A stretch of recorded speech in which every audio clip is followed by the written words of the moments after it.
During today's convening, you will notice that we, sort of interwoven, we're talking about violence against women. And I recently saw a photo of a really good friend of mine named Susan Cruz, who posted something that said, violence is excluding girls and women. And in Spanish, it was la violencia es excluir a las niñas y a las mujeres. So, and that means to me, it's an act of violence when we make women invisible, to exclude them, to make them or to make us disappear.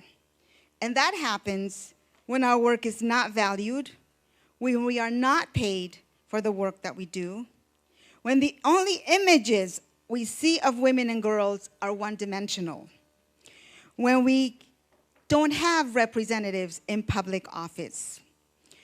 We're here today to make sure that that does not continue to happen by looking at the conversations today and making sure that we take action.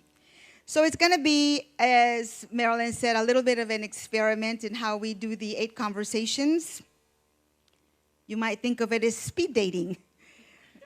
What piques your interest? But we want to make sure that we get the issue out there, who's working, because as she said, we have the data, then what are we going to do about it?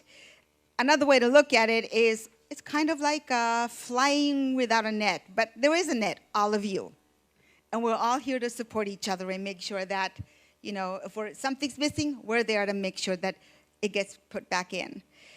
So we want people to be succinct, and I will try to do that myself, so that these are, I believe, are going to be put on YouTube, and people from around the globe can say, you know, I'm interested in violence against women. I'm interested in the security of women or economic security. Where do I go for information? And people can click on it, learn a little bit about that issue, find out who's leading these efforts and what kind of action that they need to take.